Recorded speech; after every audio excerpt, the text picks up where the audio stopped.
Good evening, everybody, and welcome to episode 8 of the Invention Laboratory. Tonight, we're going to look at a crucial step in the product development process, research. Now that you've gotten the ideas out of your head and down onto paper, it's time to figure out what you're up against. Now, before we can do that, we need to have a clear understanding of what research is and also what patent searches are. We need to understand when each is necessary and how they're different from one another. Now, Google can be an incredible tool, but it can also be your worst enemy if it isn't used properly. Idea clarity is key before starting the research or info gathering process. Research, by definition, is a studious inquiry or examination, an investigation or an experimentation aimed at the discovery and interpretation of facts, revision of accepted theories or laws in light of new facts, or practical application of such new or revised theories or laws. Sounds fancy, right? Let's just interpret that as CYA, or cover your ass. The purpose of this research is to ensure that you're not stepping on other people's toes, and if you are close, do you have sufficient evidence to explain how and why your idea is different, better, or outright superior to what exists currently? Now, you may discover during this research that someone beat you to it, and you have no answer to those issues. Believe it or not, this is great news. Let's talk about a few reasons as to why that's the case. Number one, you haven't shelled out tens of thousands of dollars to find this information out. You did a Google search. You ended up where you are because you did simple research on this process. Number two, you solved your own issue and now you can go to the store and buy the product that you've been interested in creating. Number three, once you buy the product is actually where the opportunity lies. Enhancements to current products are the lifeblood of the economy. It's far easier to make something better than it is to create something from scratch.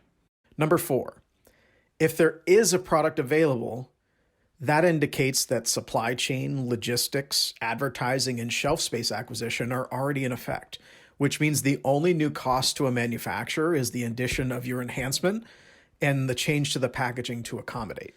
Number five, if there is conceptual information uncovered, patent work that was filed but there was no product built or available, that information is now public domain.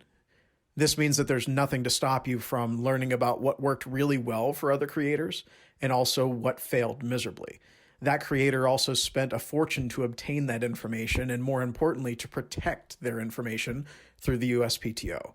Now, it's important to note that you aren't doing this research to copy an existing product.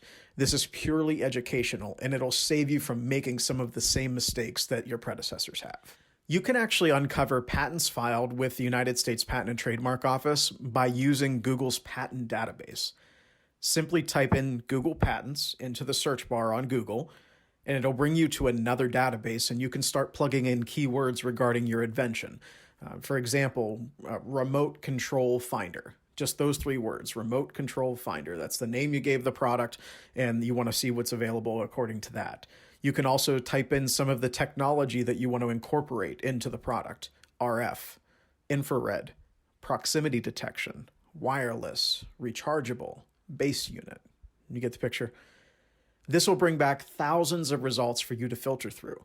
This is general research. A patent search is a search performed by a patent attorney or a patent agent through the USPTO's database. There are thousands of patents filed daily, and this will be the most up-to-date information, and there's no delay in that process.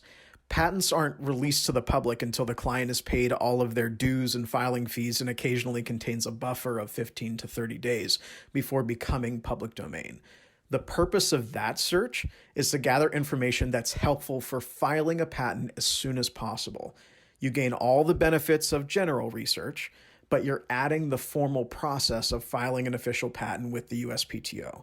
The attorney will also provide you with a patent assessment at the conclusion of the search as to whether or not they feel that you'll be granted a patent that you're attempting to secure at this point. This is a damage control measure to stop you from wasting money on something that won't yield the extended result. Attorneys issue negative patent assessments for two reasons.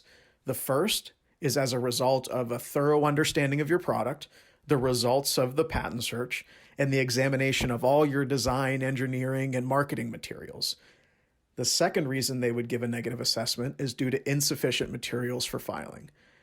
If an attorney is required to do that design work, additional research, and spend an inordinate amount of time with you, they'll just default to a negative assessment just to get you off their docket.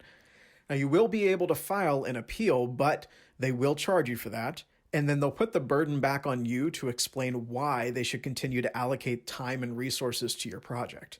It's best to enter the room with all the tools in your tool belt. After all, you do want a solid business relationship with your patent attorney, especially if you intend to work with them in the future.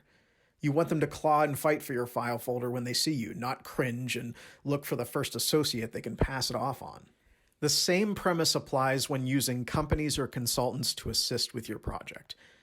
If you are thorough and clear in your submission, you will never have an issue getting someone to call you back when you have questions. If you submit a request with a sentence or two, you're going to get brushed aside. They won't take you seriously. If your reason for the limited information is a concern about confidentiality, that's understandable, but call them. Talk to your consultant, your rep, or your attorney and have them address confidentiality and also how you are protected throughout that process. I promise they'll be more than happy to answer your questions. Hopefully that gives you a better understanding of general research versus a patent search. Now, I could go on for hours on each subject, but my goal at this point is just to give you the information you need to get the idea moving. Remember, every day that you wait gives others an opportunity to beat you to the punch. Thank you for joining us this evening on the Invention Laboratory. If you have questions or just want to interact, reach out and say hello. Head over to Facebook, the Invention Laboratory. There is a page there. And you can also go to www.kcharltonindustries.com, KCHARLTON industries.com, and request information or request a time to chat if you just want to talk about your idea or you have some questions as you're heading into the marketplace. Take care, and we'll see you next time.